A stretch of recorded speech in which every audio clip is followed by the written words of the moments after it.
एक संत मत प्रमाणे कि घट घट में राम बसते कोई घट खाली नहीं, जिस घट में प्रगट भया वो घट की बलहारी। जेना घट में प्रगट थयो से इनी बलहारी से। बाकी तो बधानी अंदर सबकी गठिया लाल है, सबकी गठिया लाल है, कोई कंगाल नहीं है। छोटे बड़े जगत की रीत है, बधा लालच छे भाई, कोई कंगाल नहीं। बधामां ई ज रमी रह्यो छे। पण जेना घटमां प्रगट थयो छे ने एनी बलहारी छे साहेब। आ जेसलनी जेवी वाणी करी, रेती वावी ने घઉં ઉગ્યા, એવી દાદા મેકરણની વાણી છે। મેકરણ દાદા કે બેની આગળના જોગેવા હતા, 5 વર્ષે પુત્ર જન્મતા, 25 પારણા બંધાતા, 100 વર્ષેના હક પણ થતા, 1000 ને પરણાવતા। બેની આગળના જોગેવા હતા, એક આસીને બેસીને પોટતા, કરમ ધરમ કાંઈ નહોતા કે નજુણ ફળ લાગતા। બેની આગળના જોગેવા હતા, सूर्य चंद्र मध्य तारा नोता नहीं, हीराना प्रकाश था। हवे आज थी 35-40 वर्ष पहला राजकोटनी अंदर 35-40 वर्ष पहला 20 થી 15 संप्रदायना संतो भेगा थिया। 20 થી 15 वर्ष 15 संप्रदाय, 20 થી 15 संप्रदाय, 15 થી 20 संप्रदायना संतो भेगा थिया। 35 वर्षनो इतिहास कि भाई आ मेकरण दादानु भजन शू कहे छे। जो बाळक 5 वर्ष पेट में रहे तो बाळक हड़ी जाए का मां मरी जाए, बे मांथी एक थाय। तो आ मेकरण दादा आवुं केम गाई गया कि 5 वर्षे पुत्र जन्मे? 5 वर्ष तो बाळक पेट में रहे, 25 पारણા બંધાય, 100 एना हक पण थाय।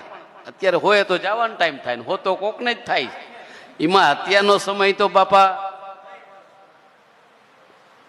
कोण जाने हवे थाय। तो आ डेड बॉडी नी उमर हो, आ भाड़ूती बंगलानी उमर, आत्मानी कोई उमर नथी। सदीओथी हायलो आवे छे। तमारू शरीरनो जन्म थयो ने यांथी तमारो सरवारो चालू थयो। तमारी जन्म तारीख शरीर आव्या पछीनी छे, तमारा आत्मानी कोई तारीख नथी, एनी कोई तिथि नथी। जे दीनु आ पृथ्वीनुं मंडाण थयुं ने ते दीनु तमारो आत्मा हायलो आवे छे। वर्षो थया, जुगो जुग थी, युगो युग थी आत्मा हीलो आवे छे।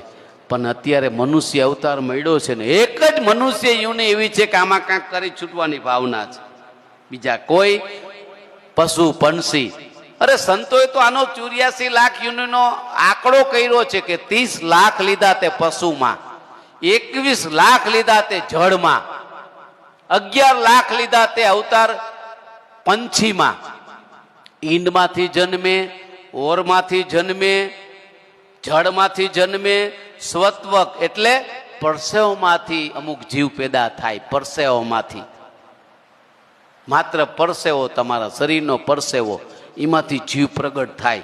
ईंड माथी जन्मे पंखी दरेक छे ने, मोर, कबूतर, चकला, पारेवड़ा, पोपट, आकाश में जे उड़े छे ई ईंड माथी जन्मे छे।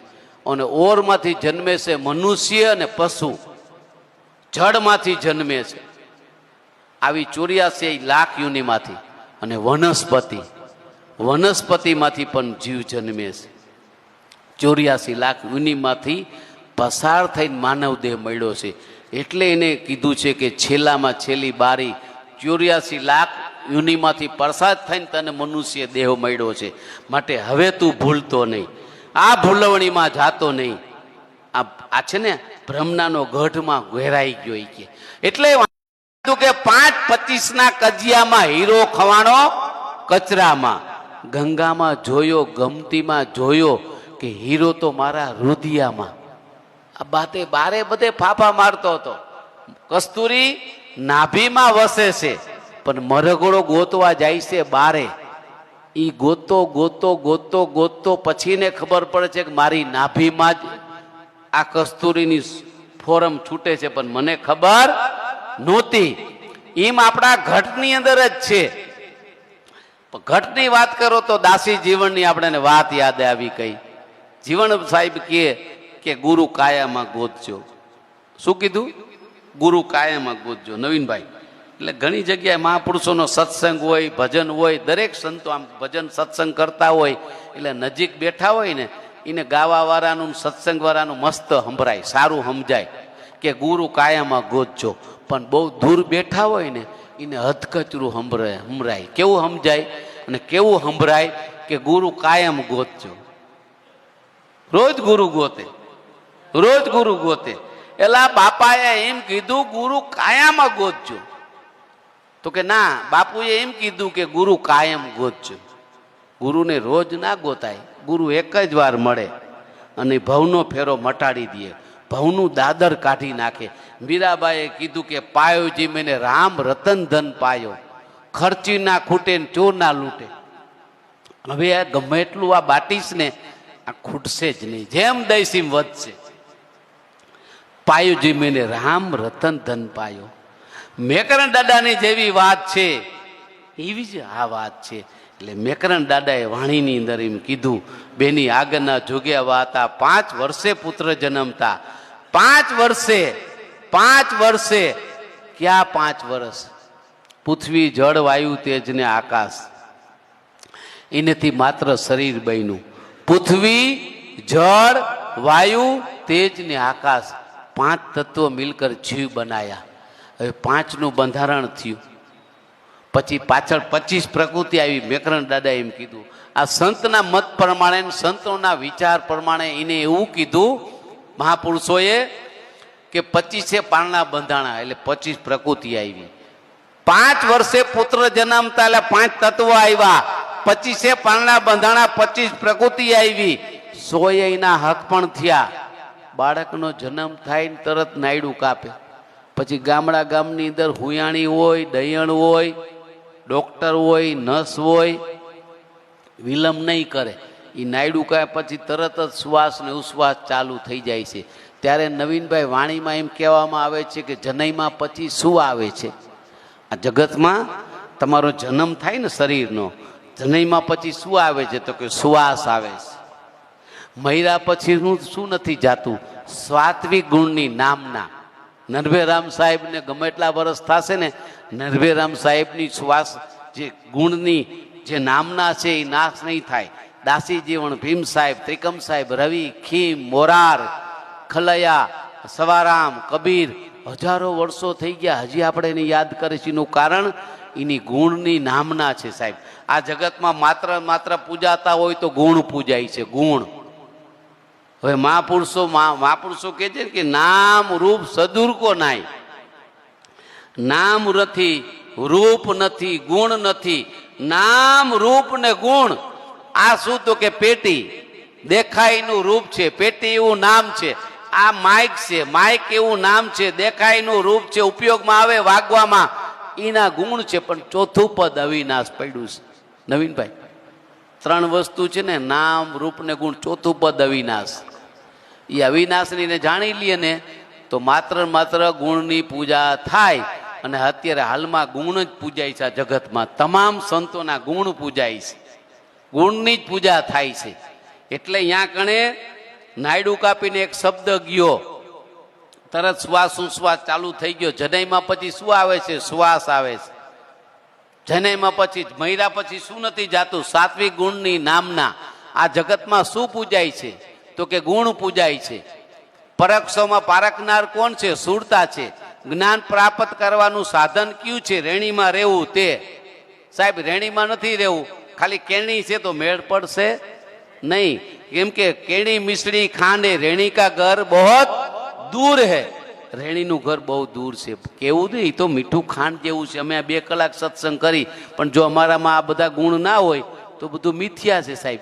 જેટલા વક્તા બોલે છે આ દુનિયાની અંદર, ટીવીમાં, મીડિયામાં, ફોનમાં, તમે જો તો મોબાઈલની અંદર, યુટ્યુબમાં, જેટલા મહાપુરુષો સત્સંગ ને ભજન ને વાણી ગાય છે, કલાકારોથી માંડીને સંતો, જો એના બોલવા પ્રમાણે જો એનું જીવન નહીં હોય ને તો આ જગતમાં કોઈ નહીં પૂજાય.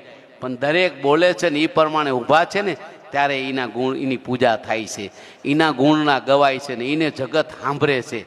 ચાહે મોરારી બાપુ હોય, રમેશભાઈ ઓઝા હોય, દરેક સંતો હોય, કલાકારો હોય, પણ એ બોલે છે એ પ્રમાણે ઊભા રહે છે, એની પૂજા થશે ને એના ગુણના ગવાશે ને એની નામના રહેશે.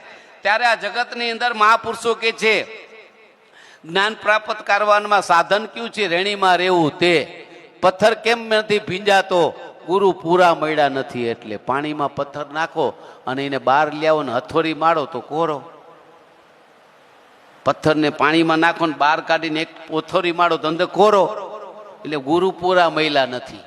તો કે મહાપુરુષો એમ કે છે આ જગતની અંદર પથ્થર ક્યારે પૂજાય છે? કે ટકણાનો માર ભરે ત્યારે. ટકણાનો માર પડે છે ને ત્યારે પથ્થર પૂજાય છે. સ્લીપ કલાકાર, સારો કલાકાર હોય એ રાજસ્થાનની અંદર માર્બલનો પથ્થર કાઢીને એની મૂર્તિ બનાવે. એ મૂર્તિના પથ્થર ટકણાનો ઘા ખમી ખમી ખમી ખમીની મૂર્તિ થશે. મૂર્તિની પ્રાણ પ્રતિષ્ઠા થશે. ચાહે રામ હોય, કૃષ્ણ હોય, ભોળેનાથ હોય, 12 બીજનો ધણી રામાપીર હોય, આખી એક જ પથ્થરમાંથી મૂર્તિ બને અને ટકણાનો ઘા ખમે, પથ્થર તૂટે નહીં, એની મૂર્તિની પૂજા થાય. બાકી તો ઘણી જગ્યા એવી ચર્ચાયું થાય છે કે મંદિરના પગથિયાના માર્બલના પથ્થરે સવાલ કર્યો મૂર્તિને કે તું એ જ ખાણમાંથી મૂર્તિ થઈ છો, અમે એ જ ખાણમાંથી પગથિયા થઈ છે. આપણે એક જ પેઢીના છે, એક જ કુટુંબ છે, એક જ આપણું લોહી છે ને આપણે એક ખાણમાંથી જનઈમાં છે. છતાંય તને પુષ્પ, અગરબત્તી, લોબાન અને ફૂલ ચડે, જાત જાતનું ભોજન, 56 ભોગ તમને ચડે, અને અમારા ઉપર આ જગત બૂટ ચંપલ પહેરીને હાલે. તો આટલો તફાવત કેમ? પગથિયાએ સવાલ કર્યો. ત્યારે પગથિયાને મૂર્તિએ કીધું કે તમે લોકો એકને બીજા ટકોરે, એકને બીજા ટકોરાએ તમે છે ને સ્લીપ કલાકાર તમને ઘડતો તો ને, તમે એકને બીજા ગાયે ભાંગી ગયા ને ભૂકો થઈ ગયા. એટલે તમને પગથિયામાં ઉપયોગ લીધા. અમે ટકણાના ઘા ખમી ખમી અને અમે મૂર્તિ તૈયાર થઈ ત્યારે આ વસ્તુ અમને ચડે છે ને અમે પૂજાય છીએ. એમ આ જગતના વેણ કવેણ તમે સહન કરો ને. ઘણી જગ્યાએ ભક્તોને એમ કે આ ભગતની ભૂસડીઓ ભાઈ, આ બધા ભગત થયા છે, તો આપણે આ કાનેથી આંબળીને ઓલા કાને કાઢી નાખવાનું. કોઈ બેનો દીકરી ભજન સત્સંગમાં જાય ને તો એને એમ કે આ તો જો મીરાબાઈ, ગંગા સતી, પાનબાઈ, આને તો પૂજાવું છે. તો એ બેન દીકરી એ સહન કરી લે, આ કાનેથી આંબળીને આ કાને કાઢી નાખે. મનમાં લે નહીં, કેમ કે જગત અજીત છે, એને કોઈ જીતી શક્યું નથી. અને ભક્તિ છે જગતની ભાભી છે. ભાઈ બધા ઠેકડી કરે, નરેન્દ્રભાઈ ભક્તિની ઠેકડી બધા કરે, કેમ કે ભક્તિ જગતની ભાભી છે. તમે બીજા રસ્તે જાહે ને એને કોઈ આંગળી નહીં ચીંધે. માથા ભારે માણસ હઈ છે, જગતમાં એનું નામ હઈ છે, શેરીમાં નીકળે એટલે માણસો ધ્રુજે, એના હમું કોઈ નહીં જાય. કોઈ બેન દીકરીની આવડી જીભ હઈ છે એના હમું કોઈ નહીં બોલે. પણ હમણાં તમે ભક્તિને રસ્તે જાહો ને એટલે જગત તમને જીવવા નહીં દે, કેમ કે જગતને ભગતને ભયડું નથી. ભક્તિ છે જગતની ભાભી છે. એટલે એમ ત્યાં કણે મહાપુરુષો એમ કે છે કે ગુણ પૂજાય છે આ જગતની અંદર. અને જનઈમાં પછી શું આવે છે? શ્વાસ આવે છે. જનઈમાં પછી શું નથી જાતું? સાત્વિક ગુણની નામના. પથ્થર ક્યારે પૂજાય છે? ટકણાનો મારે છે, માર ખમે છે ત્યારે. વૈરાગ્ય ક્યારે આવે છે? પ્રભુ સાથે પ્રીત થાય ત્યારે. હું ને મારાનું અંતર કેટલું છે? આંખના પલકારા જેટલું. ભગવાન મને કેમ નથી દેખાતું? ઈશ્વર ભગવાન કે આખું વિશ્વ શેમાં દેખાય છે? તો કે આંખની કીકીમાં. આખું વિશ્વ શેમાં દેખાય છે? આંખની કીકીમાં. મન, આખું જગત કેવું છે? આખું જગતને આપણે જોવું હોય તો એ કે આખું જગત શેમાં દેખાય છે? તો કે આંખની કીકીમાં. તો એના માટે હરિગુરુ મહાપુરુષો, સંતો મહાપુરુષો, આ જગતમાં ડાયો કોણ છે? સારી રીતે જીવી જાણે તે. પેલા નંબરનો મૂર્ખ કોણ છે? પાણી પીને ઘર પૂછે તે. પેલે પાણી પી લે પછી કે આ ઘર કેનું? ડાયો કોણ છે? સારી રીતે જીવી જાણે તે. પેલે તો સમય જોવાનો હોય કે ભાઈ સમય કેવો છે, એટલે એના માટે હરિગુરુ સંતો મહાપુરુષે શબ્દ અને પ્રશ્ન, સવાલ ને જવાબ, આ જગતની અંદર ઘણા બધા મહાપુરુષોએ કીધું છે જ્ઞાન પ્રાપ્ત કરવાનું સાધન કયું છે રેણીમાં તેઓ રહેવું તે. સુરતાન શબ્દની ઘણાને ખબર નથી સાહેબ.